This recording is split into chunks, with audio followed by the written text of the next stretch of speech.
9 months ago, when I decided to make a video on cymbals, I didn't even know if it was possible. And for a hot minute, I thought I made a promise that I wouldn't be able to keep. Little did I know at the time that I'd be biting off way more than I can chew with this one. But you know, I knew I had to try. Because to be honest, we've been left dry for years in the cymbal synthesis department. Listen to this.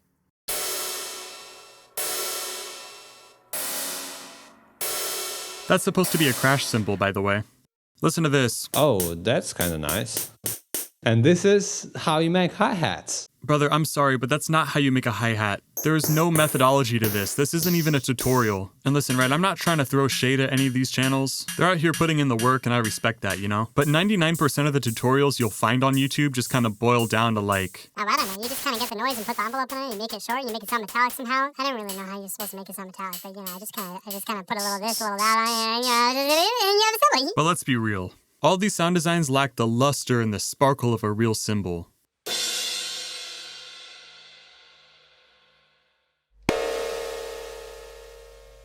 Or the sizzly ringiness of a real hi-hat.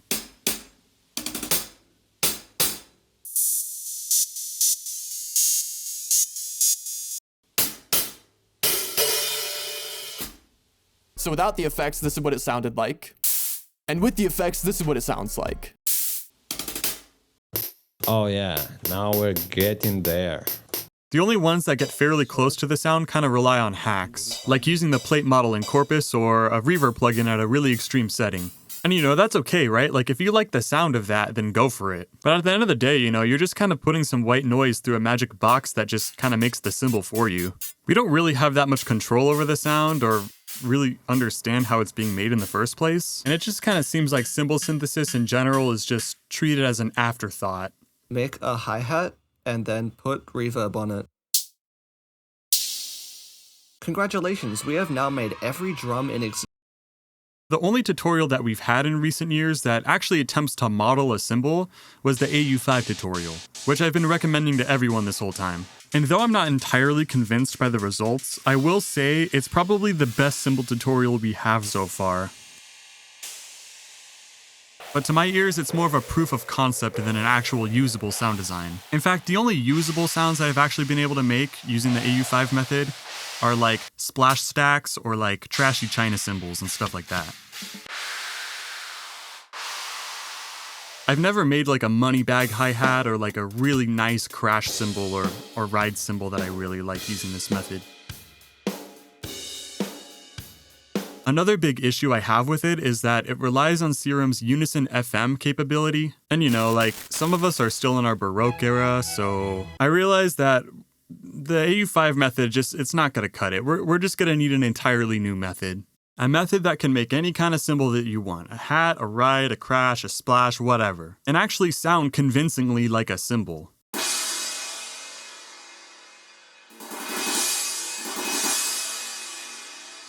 A method that only uses simple, accessible processing that you can achieve in any DAW using stock plugins or free tools. No pay to win, no items, Vox only, final destination. And lastly, a method that gives you virtually infinite control over the sound and leaves plenty of room for creativity and rule breaking. This is... Better ask God, you never met someone like me. Alright, now that I got you all buttered up, it's time for my word of warning. This sound design is not for the faint of heart. Cymbals and the physics behind them are complex as f***. There's a reason why, going into 2026, we still don't have a solid cymbal synthesis tutorial, and why Silk Song, of all things, beat this video to release.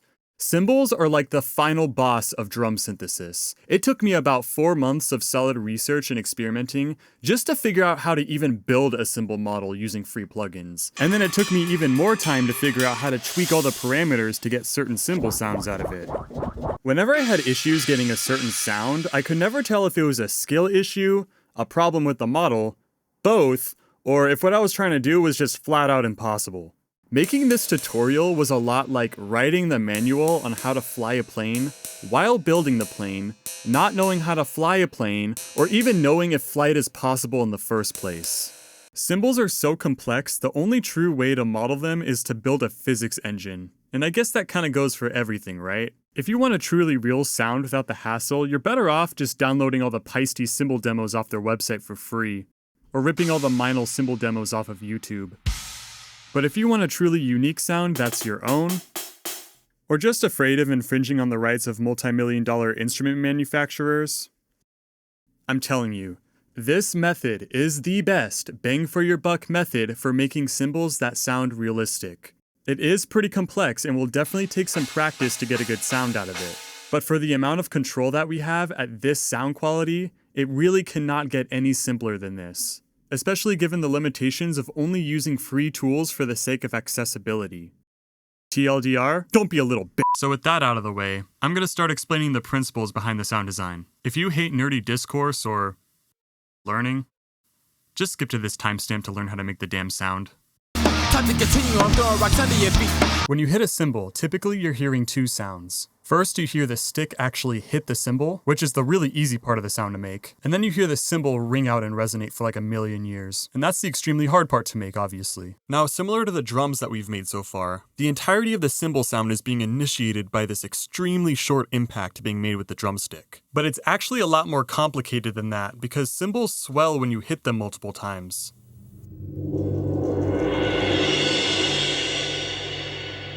Because the bronze is so conductive and sonorous, it holds in all the energy that you're putting in and slowly releases it over time. So the cymbal sound doesn't come from just the stick hitting it, it's also reacting to the energy that's already been put inside of it. So if we wanted to make a model that reacts like a cymbal does, we have to model the way a cymbal actually conducts sound energy. How the heck do you do this? I don't know. I give up. You know, it's been hot out, let's just go swimming. Wait a minute. Water. Over time, a single large wave created by an initial impact will reflect, refract, and ultimately collapse into a mess of shorter and smaller waveforms. Now, mechanical wave propagation through dispersive media is extremely complicated, to say the least, but the main takeaway that you need to know for synthesizing cymbals is that the impact will disperse and spread out and bounce all over the place inside of the cymbal, which makes the sound last for a really long time. And the more energy you put into the cymbal, the faster and faster it's forced to vibrate, therefore creating higher frequencies. Basically this. And that's the reason why a cymbal will bloom when you hit it, or swell when you tickle it with soft mallet. So the first part of this puzzle is trying to figure out how to take our short stick impact and turn it into this long wash of sound. Kind of like a splash in water. Can you think of an effect that does something like that? That's right, reverb does that. But unfortunately, a reverb plugin isn't going to work here, because while this is happening, we also need a process that allows the audio to sort of react to itself, so that as more vibrations and more energy is introduced into the system, the sound blooms and swells and gets progressively brighter. A reverb plugin isn't going to create any new frequencies, it's simply going to smear whatever frequencies you give it. Now, can you think of an effect that gets brighter as it gets louder? That's right, distortion and saturation does that. Though the solution here isn't quite as simple as just regular saturation or soft clipping. We're going to need a specific kind of distortion that actually models the wave propagation throughout a cymbal. Now surprisingly, that kind of distortion is actually a stock plugin in most DAWs. And until I started doing physical modeling, I considered one of the most useless audio effects of all time. Can you guess what it is? I'll leave it as a surprise for later. But anyway, the problem gets even more complex, because simply running these two processes one after the other also isn't going to work. Because all these new frequency waves that are a part of the swelling effect that are, being produced by this special distortion, they're all still bouncing around in the cymbal. So it needs to continue going through this dispersion process. But then all the frequencies that are being dispersed are like compounding on each other and blooming even more, and neither a reverb plugin or a distortion plugin is going to do all of this on its own. So we have to fuse this sort of reverb dispersion thing with this special kind of distortion in this weird integrated way so that they're working in tandem. And only then are we going to be able to roughly model the way that a cymbal conducts sound energy. Now, if this is starting to sound way too freaking complicated, this is only one half of the puzzle. Seriously.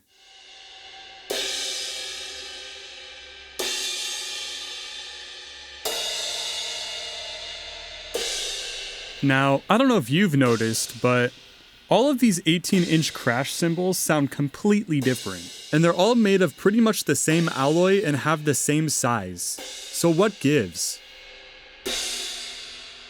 Now, unlike something like a string where the reflections are basically being restricted to just one wavelength, which creates a single note, in a 2 or 3D object, you have reflections happening all over the place. You're producing a massive amount of notes, but the spread and the combination of them depends on all the physical properties of the thing that's vibrating.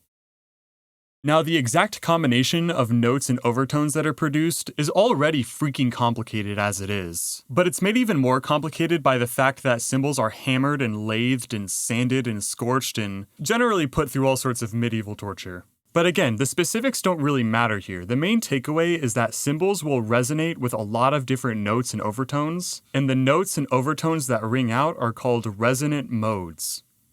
Also, if you're into music theory, it's not the same modes as like the scale modes like Ionian, Dorian, Phrygian, Lydian, Mixolydian. It's a completely separate thing. I don't know why they gotta make it so confusing. So bearing all of this in mind, right? The easiest way to make a cymbal sound is to split the sound into 2 stages. Excitation and dispersion, which basically models how the cymbal conducts sound energy, like wave propagation and all that jazz. And resonance, which models all the cyclic reflections taking place in the medium from this energy, and molding it into a collection of notes and modes and overtones. Wait, what? Wait, why the sample? What did I do? What did I do wrong? Wait, I didn't mess this up, right? No, this is pretty...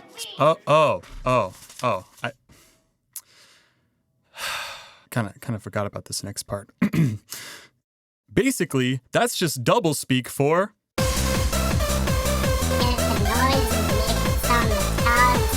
But listen, right? Taking noise and making it sound metallic-y, that's a perfectly valid approach to making cymbals. As long as we derive the noise from a stick hit and use methods that at least roughly emulate the physics of a cymbal, it's going to work pretty well. We already talked about how we're going to generate the noise from a stick hit. However, it is possible to cheese this stage using shaped white noise. In fact, as we'll find out later, it's actually the optimal way of making hi-hats. But the really important part is this stage, because while this stage represents the response of the cymbal, this stage is the actual sound of the cymbal. So the second half of this puzzle is trying to find a way to generate all these notes and modes and overtones from this wash of noise over here. Now again, I ask you, what audio process is capable of doing this?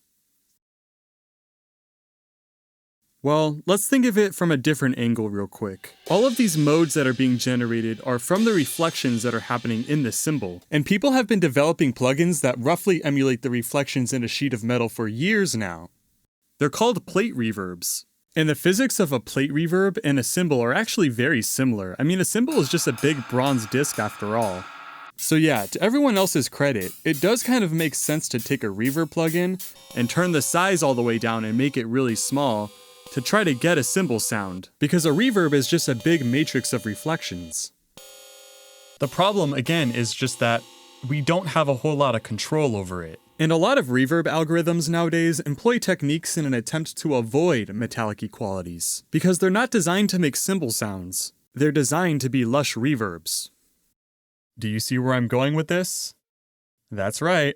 We're gonna build our own rudimentary, crappy-sounding plate reverb algorithm, but design it specifically for cymbals in mind. So instead of it sounding all lush and beautiful, we're gonna make it sound like your ears are being scraped by razor blades. So, how do we make a plate reverb?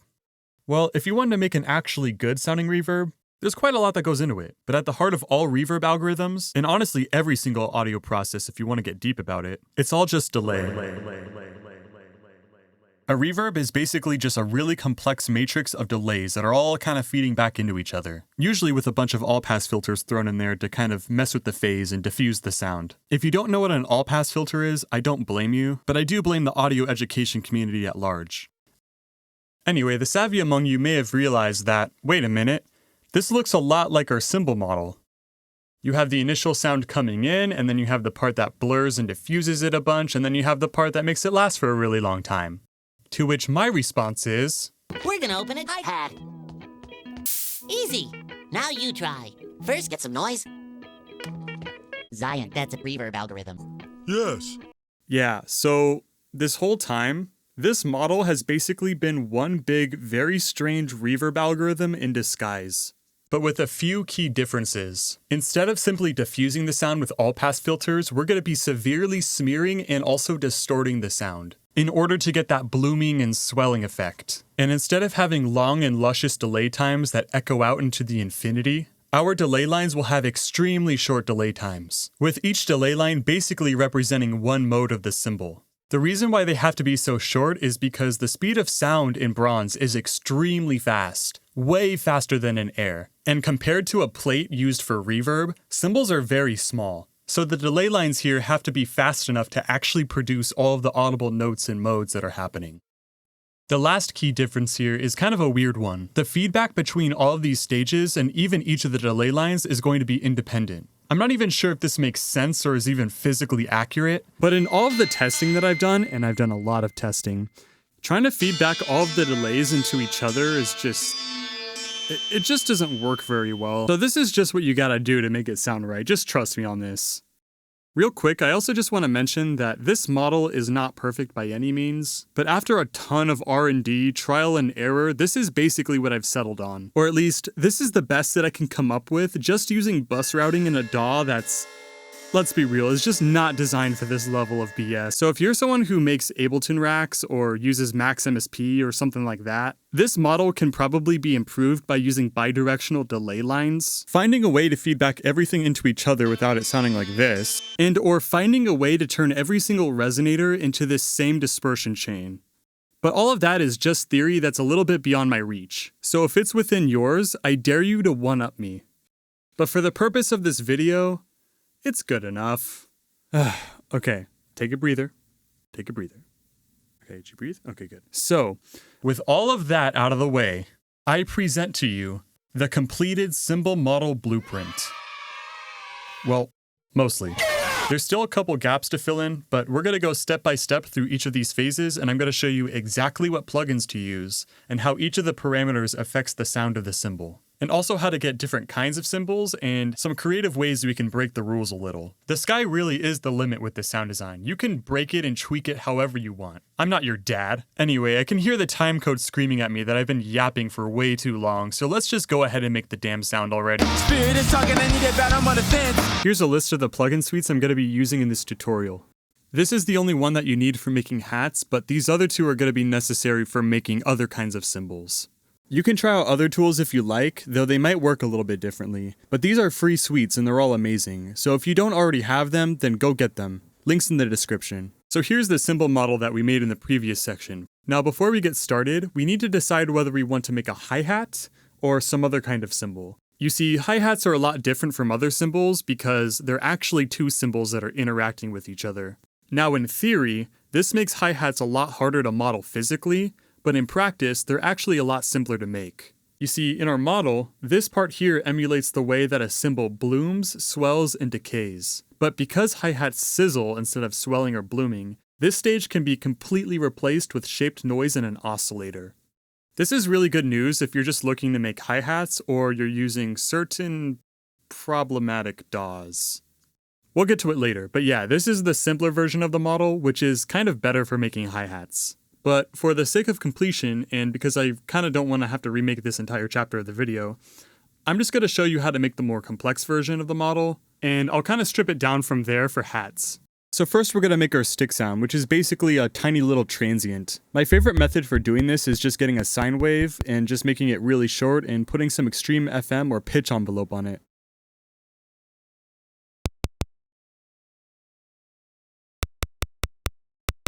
You can use any synth for this, or even a sample. I'm also going to EQ it a little, just to sound a little bit more like a drumstick.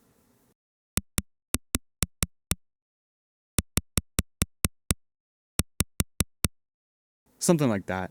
This part is really basic, but it's also kind of important since it's the catalyst for the entire sound. It determines not only what you're hitting the cymbal with, but also how you're hitting the cymbal. We'll come back to this later, but for now, just make it sound nice. Next, what we're going to do is send the stick sound to a bus, which will effectively be our cymbal input, which in Logic will automatically create an auxiliary track for the dispersion stage. Now, you're going to want to make sure that your sends from here on out are all pre-fader, which means that the send amount is not affected by the fader at all.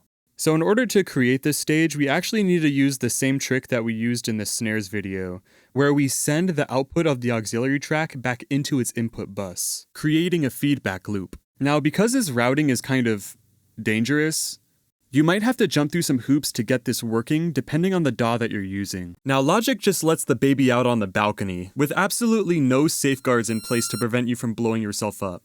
Ableton allows for it as well, but the settings are disabled by default. This guy has a good video on how to get it working. In Reaper, there's a preference for enabling feedback routing, so all you have to do is just turn that on. But for Fruity Loops,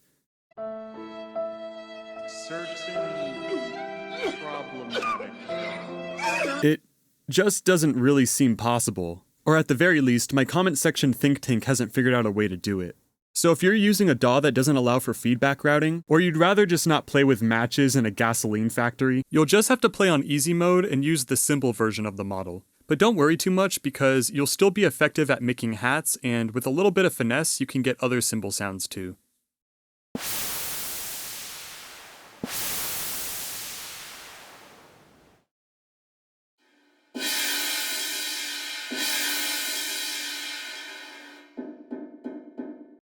But anyway, for those of you who are using a real DAW, that allows you to nuke yourself in your audio drivers, there's a couple other details that are important here for making this work. Firstly, you're going to want to set your sample rate to at least 48 kHz, but maybe even higher if your computer can handle it. And before you all cry Nyquist, the higher sample rate allows for the delay times to be shorter and in general just allows the plugins to handle the top end much better. Next, you're going to want to set your buffer size to as low as possible. This allows us to make the bus feedback time as short as possible. And lastly, and most importantly, put on a limiter. I covered all this before, but you definitely do not want the output of this bus to be higher than the input, because this will happen, and your audio drivers will get mad. So with your safety limiter enabled, we're going to send this auxiliary track back into the Cymbal input bus, and put a gain and sample delay plugin on it to control the feedback time and amounts.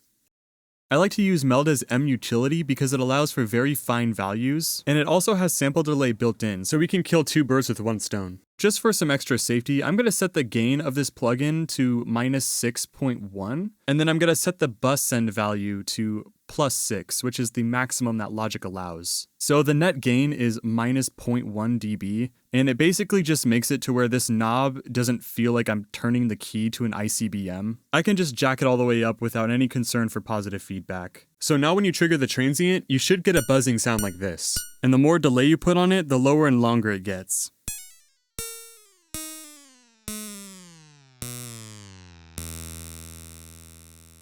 Just remember that the more plugins you put on this auxiliary track, the more delay you're going to have because of plugin latency.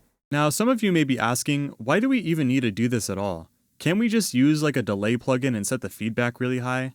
Well, no, you can't. Because all the plugins that we're putting into this auxiliary track have to be in the feedback loop so that they're applied continuously. That's the whole point of this trick. So right now the sound is really buzzy, and our goal is to kind of smear the sound and blur it a ton to where it's like really noisy. So I like to start with a couple all-pass filters, which is what a lot of reverb algorithms do. Here I'm using Phase Nudge by Air Windows, which I like because it allows for very high coefficients. The exact values don't matter that much, but I like to start with setting one low and the other one kind of high. Now, these all-pass filters are doing a pretty good job at blurring the sound, but it's not quite enough to turn it into the noisy wash we're looking for. We could stack more all-pass filters, but the returns will be rather diminishing, so we're going to need a bigger gun. M Vibrato by Melda. When you put a vibrato plugin into a feedback loop, it still kind of acts like a vibrato, but it's a lot more exaggerated. So to get a nice, even, and chaotic frequency spread, I'm going to set the pattern to mess with a little bit of smoothing, set the depth to maybe like 15%, and make the speed rather slow.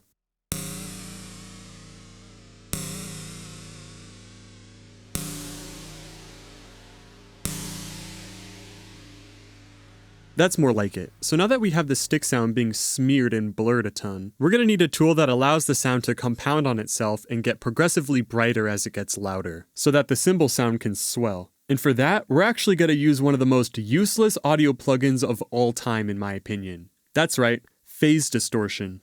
Why phase distortion? What even is phase distortion? Well, it works a lot like how FM works in synths like Serum, Citrus, and FM8. Basically, it's a delay where you're mapping the amplitude to the delay time, usually with a little bit of filtering in between. So as the sound gets more intense, it gets progressively brighter and brighter.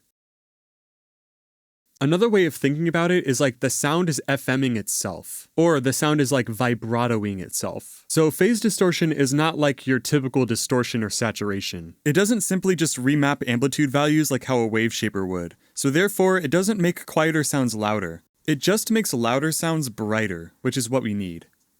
Since it's basically just self-PM, it also has the added benefit of following something called the bezel functions, which is basically the math that governs how circular membranes vibrate, among other things, but I don't know, if you didn't get enough math homework, this guy made a really cool video about it, you should go watch it. But long story short, FM and PM is good for modeling stuff. So yeah, I guess we can bump up phase distortion in the audio effects tier list. Now, Logic has a stock phase distortion plugin, but I think it belongs in the trash, so I'm just gonna use the kilohertz phase distortion instead. It's a lot easier to use and it just sounds better. And as an added bonus, it has a built-in limiter, so we don't need the safety limiter anymore. Just kidding, if you're using this plugin, you really don't need a safety limiter anymore. So now with the phase distortion, we get this. To get a better idea of what this is actually doing, I'm going to set the normalization to 0, filter the transient so that it sounds like a soft mallet, and make it velocity sensitive, so that we can actually hit the cymbal with different amounts of force. So now, if I mash a bunch of MIDI notes, the cymbal will swell.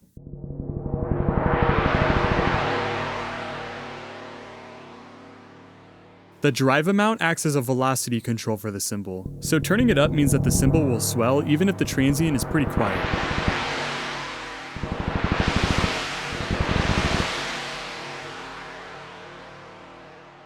The tone is almost like a sensitivity knob for the cymbal, but it also affects how bright the cymbal is willing to get. Keeping this low will make the cymbal react like a massive gong, and turning it all the way up to max makes it react like a tiny splash cymbal.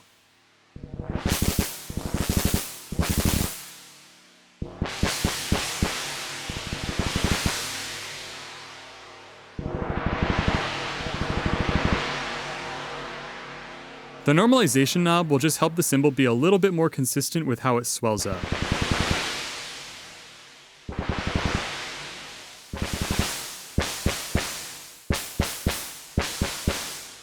We're going to touch more on this later, along with all the other plugins that we put on this bus. But first, we actually need a cymbal sound to work with. So for now, you can just copy these settings for the phase distortion. So now let's turn our transient back into a drumstick by taking that filter off, and slap the fader on this dispersion bus all the way down. We're finished with the dispersion stage, but that's not actually the sound of the cymbal. Remember, this stage just models the response of the cymbal, which then feeds our bank of resonators, which is the actual sound of the cymbal. If you look closely at the model, you'll notice that the dispersion stage is not being routed to the output, so we're not actually meant to hear it directly. So with the fader all the way down, let's send the dispersion track to another bus, which will be the input to our bank of resonators. We'll start by making just one resonator, and once we're done, we can just duplicate it a bunch of times. Now, we could just use delay plugins to do this, but most delay plugins aren't really designed to handle extremely short delay times with very precise asymptotic feedback amounts. M-Delay does a pretty good job, but it's still a little hard to tweak the details. Another strategy is to use the bus feedback method that we just used for the dispersion track, but that method comes with some obvious drawbacks of its own. The only benefits to using this method is being able to put plugins within the delay lines, and also more intricate routing options. But since our delay times are still going to be limited by our buffer size and plugin latency, the pros hardly outweigh the cons. So how are we going to do this? Well, luckily for us, there's a way more convenient and simpler way of getting ultra short delay lines with a high amount of feedback. Say it with me. By using a comb filter plugin like mcomb from Melda, we can achieve extremely short delay times with a lot of feedback. That's all a comb filter really is after all, it's just a really short delay ran in parallel with the dry signal. You could also use the kilohertz resonator for this, or maybe if you have something fancy like Shaperbox, that might also work. But the really nice thing about mcomb is that you get 4 parallel comb filters for the price of 1 plugin. They also have built-in high-pass and low-pass filters which you can use to tune the resonators even more. Now, as convenient as it is using comb filters in parallel like this, it does come with one drawback. You see, the way that a comb filter works is that it mixes the undelayed signal with the delayed signal. Even with the mix set at 100% wet, you're still going to get that undelayed signal, because that's how the comb filter effect works. But this is a problem for us, because as we duplicate these resonators, this undelayed signal, which is coming from the dispersion stage, it's going to start to stack up and make the sound kind of noisy. Luckily, there is a way around this, using a mixing technique that I'm not sure if it has a name, but I like to call dry nulling. It's simple. All you have to do is create another auxiliary track that takes the dry signal and flips the polarity so that it cancels out all the other dry signals. We are going to be doing some post-processing to these comb filters though, and this dry polarity flipped signal is getting that exact same processing in order to properly cancel out the dry signal. So in order to do this properly, we're going to have to output each of the comb filters to its own bus, along with the polarity flipped dry signal. That way, our resonators are scrubbed clean of any undelayed signal before any more processing is applied. I hope any of that even made sense. Here, let me just show you what to do. Create an auxiliary track that's taking in the same input as the resonators. Put a gain plugin on it and flip the polarity. Now, sum both that track and the track with the comb filter on it to a new track. This sum that we just created is one completed resonator. Well, actually 4. So to make more, you can either just duplicate this whole sum a bunch of times, which is a little bit redundant because we don't really need this many dry nulls, or you can just send the one dry null you made to all the sums, which kind of saves a lot of space. At this point, I'm also going to take all of our resonator sums and the stick sound and output that to one final auxiliary track, which will be our cymbal output. That way we can put like EQ and stuff on the whole cymbal sound. I realize all this routing might be a little confusing, so let me walk you through it real quick. The stick sound that we've made with Vital is going into the dispersion bus and into the cymbal output. The dispersion bus is outputting into itself, for feedback, each of the comb filters and into an extra aux track called dry null, which just flips the polarity. Each of the comb filters is outputting into its own resonator bus along with the dry null track, and each of those resonator buses are going to the cymbal output along with the stick sound. The dispersion bus and the dry null should not be audible in the final sound. If you're playing on easy mode or making a hi-hat, you're simply going to replace the dispersion stage with Vital or some other synth. No feedback required. And how you mix it in becomes a little bit more optional. The last thing to do is to put filters on all the resonators. And it's going to be really important to put all of our extra plugins from now on the resonator buses and not the comb filter buses. If you have anything else on the comb filter buses, then the dry null track isn't going to null out properly. So it kind of just defeats the purpose of this whole setup. So just have your one instance of mcomb on these and nothing else. And put all of your extra plugins on the resonator buses or on the entire cymbal sound. And with that, all the setup is finally done. So allow me to quickly recap everything that we just did. Step 1, make a transient and send it to a bus pre-fader. Step 2, make an aux track for the dispersion with a gain plugin, sample delay, and vibrato, 2 all-pass filters, and a kilohertz phase distortion. Step 3, feedback the dispersion into itself by sending it to its input bus without blowing yourself up in the process. Step 4, turn the fader on the dispersion all the way down and send it to a new bus, which will be the input for the comb filters. Step 5, create a dry null track by taking the comb filter input and flipping its polarity. Step 6, output each comb filter into its own resonator bus and send the dry null to each of these as well. Step 7, put filters on each of the resonator buses. Last step, route the resonators and the transient sound to a final bus for the cymbal output. And as a result of all of that, this is what we get.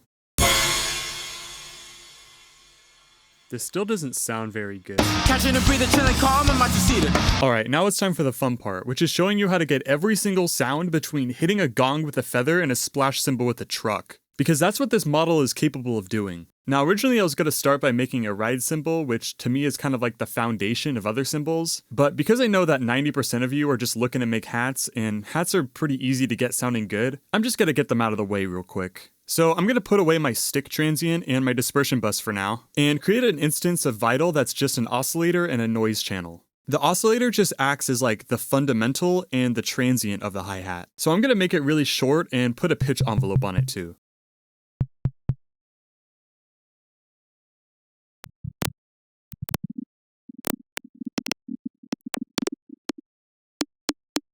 The noise, of course, is just the sizzly traily component.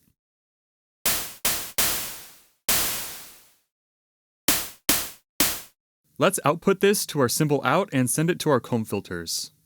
Now, these parallel comb filters and the way that we configure them That's going to be the most important part of the sound design. And that goes for all cymbals. You're going to spend the most time just messing around with these comb filters, because it's what gives the cymbal all of its harmonic characteristics. The more comb filters that you have, the more complex and detailed the sound is going to be. Here we have 12 comb filters, because each instance of M-comb is running 4. In my opinion, this is plenty, but if you think you need more, then go crazy. To get started, we're going to set every comb filter to a different frequency. Now, there's no easy way to explain how to set these comb filters. You just have to experiment and think about the physical properties of the cymbal that you're making. This is how I think about it. Slower delay times correspond to lower modes, which typically result from lower amounts of tension in an object. But why the tension in an object is low is completely subjective. A rubber band can produce the same low note as a double bass, for instance. So lower modes don't always mean bigger. Lower modes mean flimsier and more loose. And conversely, higher modes don't always mean smaller. It just means more tension, or more stiffness. Now obviously, a rubber band and a double bass producing the same note are not going to sound the same at all. Because the more mass that an object has, the lower the frequencies that it can produce, and the more energy is needed for it to vibrate fast to produce higher frequencies. But the less mass that an object has, the less capable it is of producing low frequencies, and it's easier for it to vibrate fast and produce high frequencies. And this is where the filters come in. We're going to use the filters to focus all of these modes to the frequency bands that we want in order to shape the timbre of these groups of modes. So as we talked about before, there's a lot of notes and modes happening in a cymbal, but the amount of mass that's actually utilized for each mode is really different. The larger and broader vibrations that are happening that are kind of utilizing the entire cymbal's mass, we call those the lower order modes. And the faster vibrations that are utilizing only chunks of the cymbal, we call higher order modes. So after messing around with this sound design for literally days, I found the most success by using just a few resonators to focus on the lower order modes that are happening in the cymbal, which tend to be darker because they're formed by the cymbal's entire mass. Sometimes I like to configure it in this sort of like subharmonic stack sort of orientation, and kind of build up the feedback to this nice fundamental frequency. But you can also just bunch up the resonators around a single fundamental frequency, kind of like this. Then I filter it a little bit just to make it darker. After getting like a nice fundamental for the cymbal, I just use the rest of the resonators to make a mess of higher harmonics, which kind of represent all the higher order modes happening in the cymbal. And these are a lot more lenient. You can just like spread them out or kind of keep them more closer together, or honestly, it's up to you how you configure this. There's a little bit of principle that we're going to talk about more when we make rides and crashes and stuff, but in general, I just spread them out and use my ear and just high pass them a lot.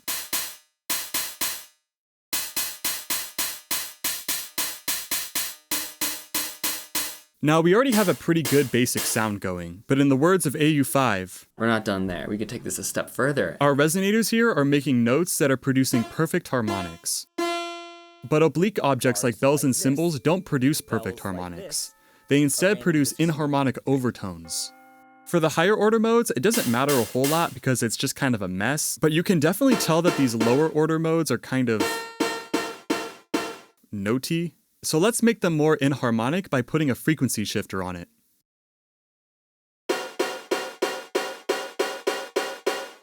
To shape the sound even more, another thing that I love to do is to put one more instance of M-comb on the entire cymbal sound. This instance of M-comb acts less like a resonator and more just like a filter. It just emphasizes and de-emphasizes different groupings of frequencies, and it just adds a ton of tone, character, and polish to the cymbal.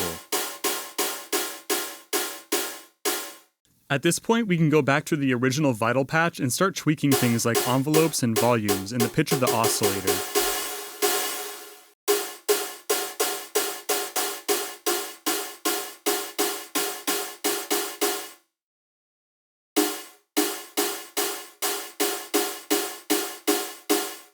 You can also mix the resonators however you like.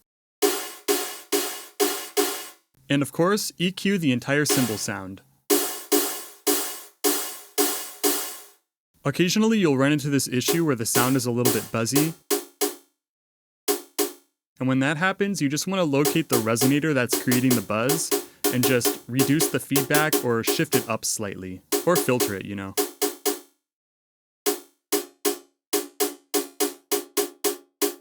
Sometimes you'll run into an issue where your resonators are kind of like flanging and just not playing very nicely together. If that happens, try applying different amounts of delay to the resonators. Or you can try putting all-pass filters on them. To create a chick sound like you're pressing the pedal down, you're going to want to give the sound just a little bit of attack and decay the noise channel faster than the oscillator.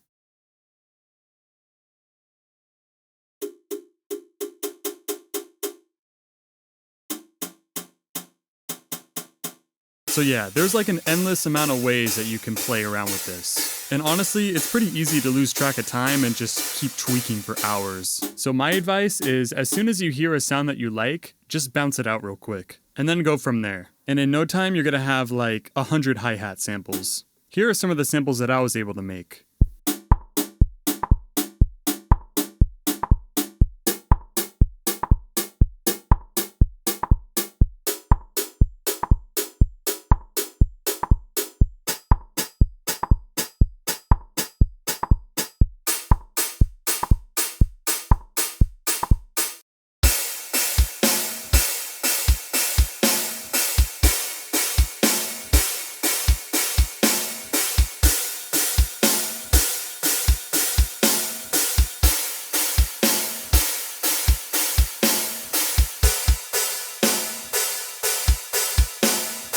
So what do you think? Not bad for just some metallic-y sounding noise, huh? Anyway, there's one more tip that I want to share with you real quick before we move on to rides. And that is getting that money bag, sort of coin purse, really ringy kind of sound.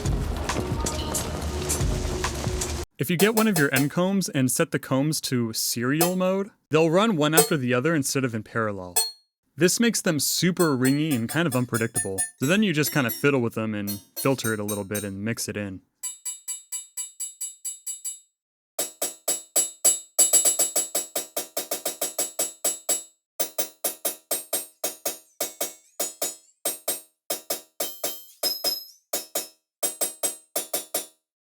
So hats are pretty easy to make, but rides and other cymbals require a little bit more finesse, especially if you're not able to use the dispersion method. So let's bring back my dispersion bus and the stick sound that we made earlier. Sounds just as bad as I remember. So to make a typical ride cymbal sound where you're hitting the stick on the body of the cymbal, first we want to make sure our stick sound is really bright and audible and that the drive on the phase distortion is set pretty low.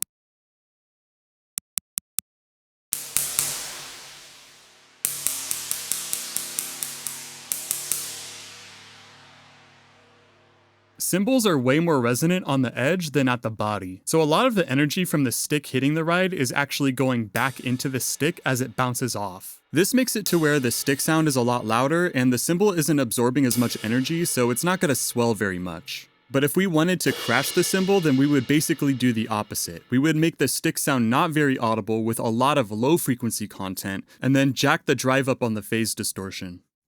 For now though, I'm just gonna get a basic ride sound where you're hitting the body of the cymbal, and I'll worry about crashing cymbals later.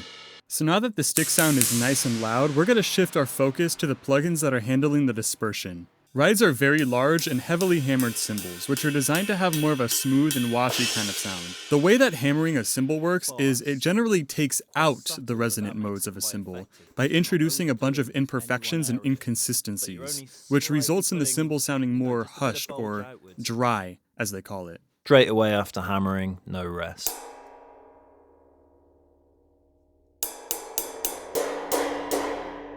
But there's usually a pattern or loose consistency to the way that they're hammered, so they're not too washy and dead on the top end. They have this nice sort of sheen up there instead.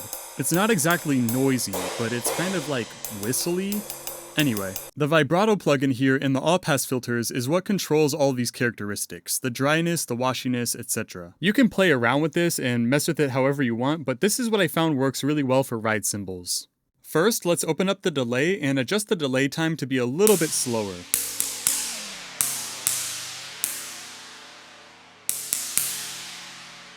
The delay time controls the overall speed of the dispersion and can sort of change the fundamental pitch of the cymbal. So having more delay can make the cymbal feel a little bit larger and more massive. I'm gonna set it to around here, but it might change for you depending on your buffer size and plugin latency.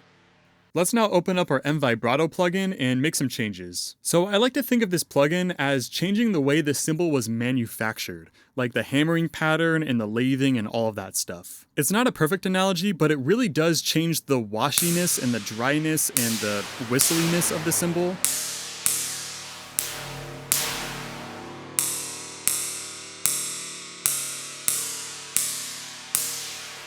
It can make the cymbal sound like really stiff and cheap, or like super loose and wobbly. And at some extreme settings, it can even make the sound feedback indefinitely. For our ride cymbal, we're going to take the vibrato pattern and set it to step, and then edit the stepped waveform to be a bunch of sine waves.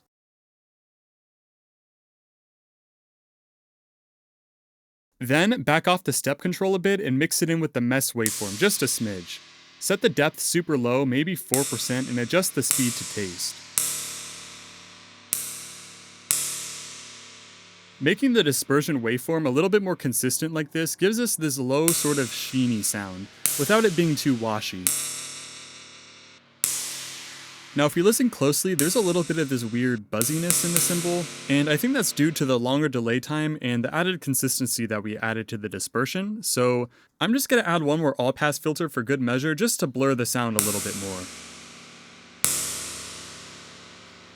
Cool, so we already have like sort of a baseline now for the ride. Since there's not a lot of modes going on in a ride cymbal, I'm only going to use a handful of resonators to handle the tone.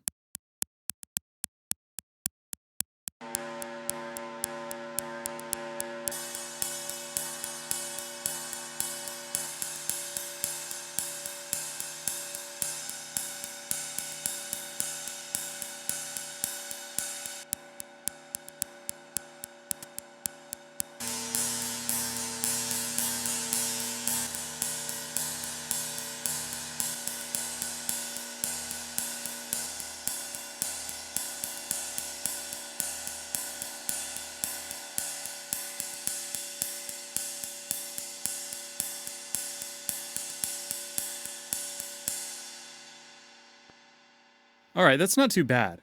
One other trick that you can try is sending the stick sound directly to the resonators by just a little bit. This can help the attack of the cymbal sound just slightly more natural. Now, some of you may be thinking, okay, what about the bell sound though? You can't have a ride cymbal without a bell. Well, first of all, yes you can. And second of all you gotta do is add more comb filters with the feedback set obnoxiously high, with a lot of internal filtering to emulate the material dampening.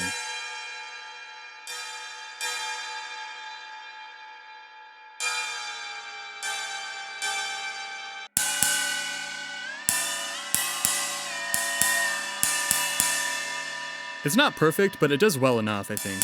And you might accidentally turn your ride cymbal into more of a China cymbal, or perhaps into some weird, like, mega bell thing.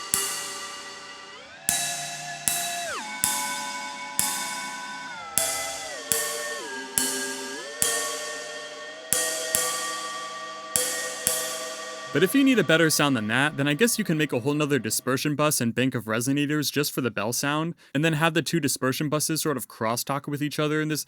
You know, you can make it as complicated or as simple as you want. But for like a basic ride sound, I'm pretty satisfied with this, so here's some examples.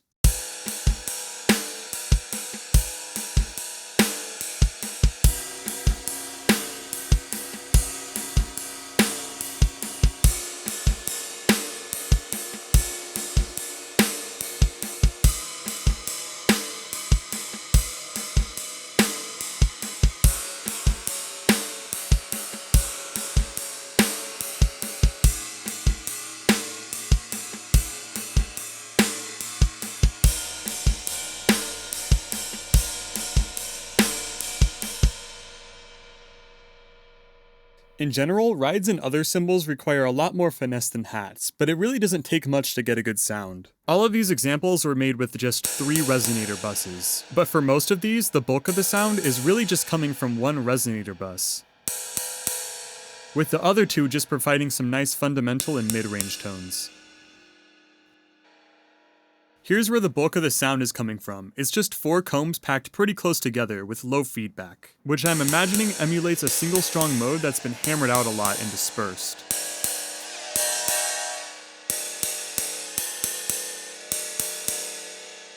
There's also a frequency shifter on it that makes it inharmonic and changes the tone. If you're having trouble getting a natural sound, here's some tips that might help you out. It's going to take a lot of practice and tinkering before you get an intuition for how to tune all the parameters, so I recommend keeping it simple before going all bananas with it. Just be patient with yourself and have fun with the process. Alright, so let's talk about crashes. So crashes, in my opinion, are by far the hardest cymbal to get sounding natural using this model. If you just take a ride cymbal like the one that we just made and try to crash it by turning up the drive on the phase distortion, it's not going to crash very well. Unfortunately, there's a lot more adjustments that we have to make if we want to properly crash the cymbal. For starters, if there's any darkening EQ on the resonator buses, it can make the cymbal sound really dead when crashing. I actually recommend for most cymbal designs that you do your low passing in M-comb itself so it acts more like a dampener, and then do all of your high passing in post. If you use the high pass filters in M-comb, it can cause some weird pitch effects because of the phase shift. And in my opinion, it just sounds a bit unnatural, so only really use it if you're trying to make some weird bell-like tones. We're also going to have to go back and adjust the stick sound so that it has a lot more low-end energy, instead of being this little tick. What I find works well actually for the stick sound is just to have like a low sawtooth waveform or something similar, and just add a bit of decay and perhaps a pitch envelope to it. We're not really going to be hearing the stick sound in this case, so it really doesn't have to be anything fancy. Just make it like a solid impulse with a lot of low-end energy, and that's it.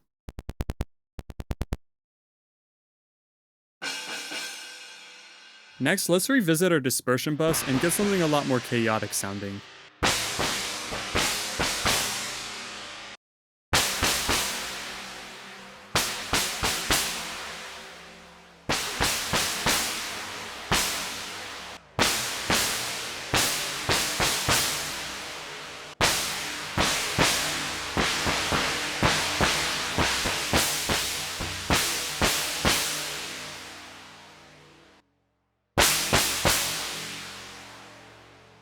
If the sound has this annoying low growly thing going on, it's probably coming from the dispersion bus, or the stick sound has way too much decay or something. So you just have to play around with it until you get this nice, bright, washy sort of sound.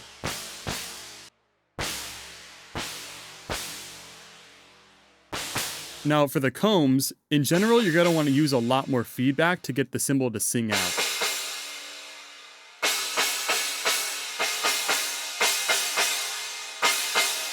And apply frequency shifters on the resonator buses to turn the harmonics into inharmonic overtones.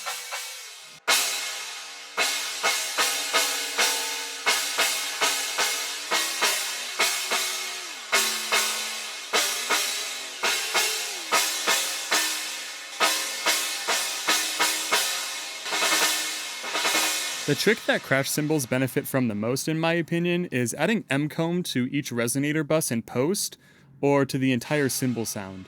It's the same for what I mentioned for hats, it just gives the cymbal a lot more tone and color.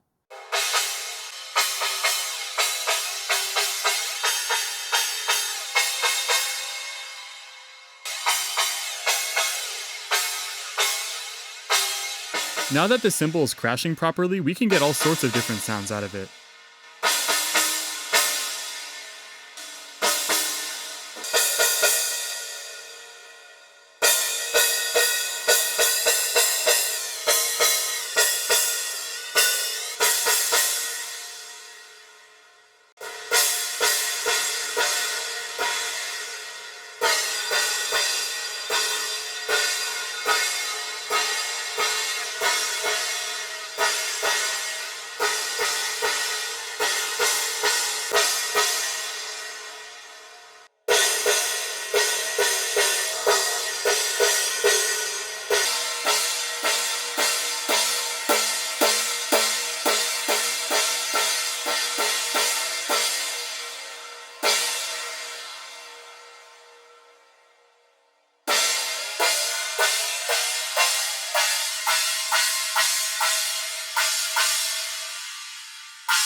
While messing with this sound design for the last 4 months, I found the most success by keeping the sound relatively simple. You should be able to get a really natural sound with just a handful of resonators. Especially if you bunch them up around a single frequency like this, use frequency shifters in post to sort of bend the cymbal, and extra comb filters to make it sparkly and resonant.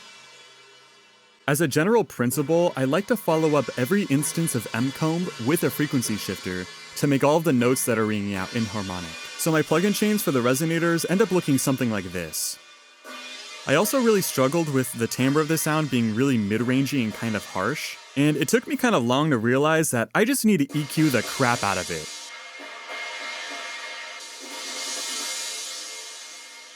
So yeah, don't be afraid to use like a ton of EQ on the cymbal, and do a lot of high passing to the resonators too. Here's a walkthrough of the crash cymbal that I tried to trick you all with at the beginning of the video, since I already know that some of you are going to be asking about it in the comments. It only uses 2 resonator banks, but a decent amount of post-processing and EQ.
Remember how like 10 minutes ago I mentioned that, 30 minutes ago I mentioned that this is basically just a reverb algorithm?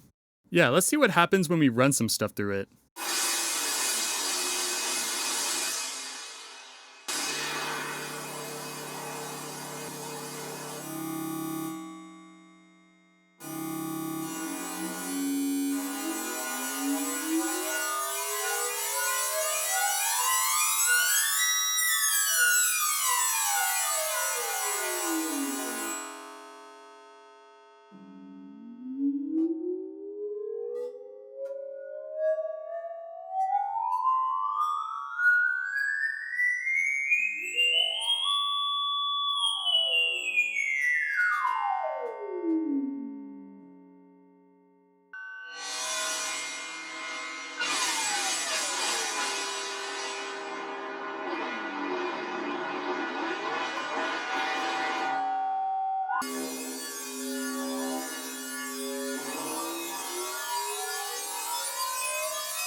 Pretty cool. Okay, so before I move on to example time and put a cap on this really long video, we need to have a little talk, okay? A little chat, okay?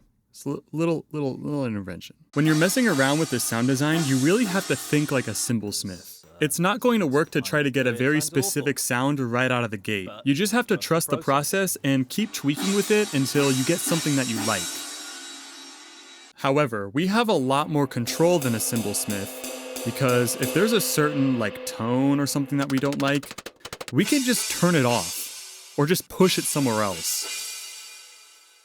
We have the control to tweak the sound to absolute perfection. But that control comes at the cost of time. And listen super carefully, okay? Because this might be the most important part of the video, low-key. I mentioned before, and I'm gonna mention again, that this cymbal model is far from perfect. But it is very good at getting a sound that's just realistic enough that you're gonna be tempted to push for that extra 5 to 10% to get the sound to be indistinguishable from a real cymbal. So let me just remind you, and also my future self when I inevitably go back to this video for reference, right? You're not going to get a completely 100% realistic sound with this. If that's what you want, you're better off just sampling something or buying a cymbal, which, wow. The goal isn't to get something that sounds 100% real. It's to get something that just sounds dope. Something that you can make music out of, and when you hear it, you think, oh yeah, that's a cymbal sound. So when you're designing your sounds, strive for like 85–90%. Just until you think, oh, I like this. And then just stop tweaking and bounce it out. Because this model is very complex and it's infinitely scalable. So if you don't know when to stop, you can waste hours just sound designing and then you won't ever make any music. Or, I guess in my case, an hour-long YouTube tutorial on how to use computer to imitate sound that bronze disc makes when bashed with club by cavemen. So he crosses like a ball, the song will repeat.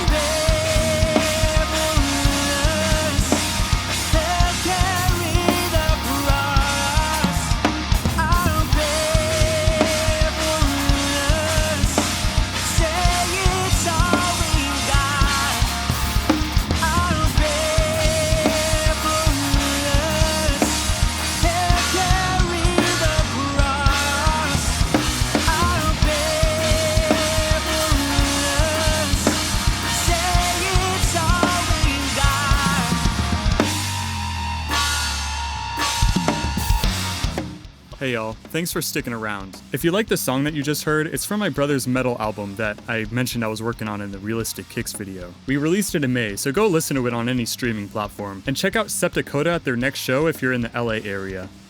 I realize a lot of you have been waiting a long time for this one, and it took forever to finish. So thank you all very much for your patience. And especially to those who helped me research the video, I'm looking at you, Rick, and a few other individuals who reached out to me and kind of encouraged me to keep going with this one.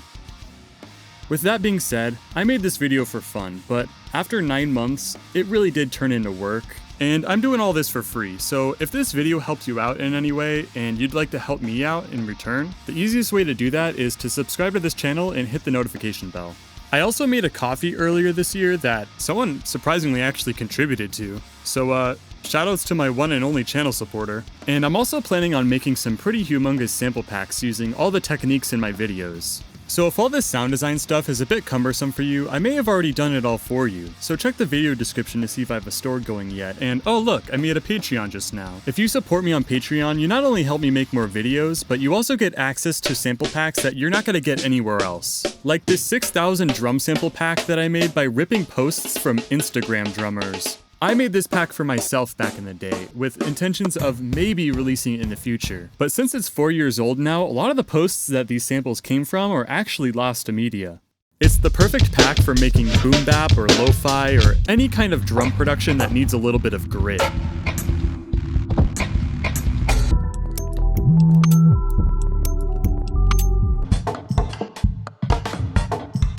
So yeah, you can get that and whatever else I decide to make in the future for just $5. And you'd also be helping me make more videos.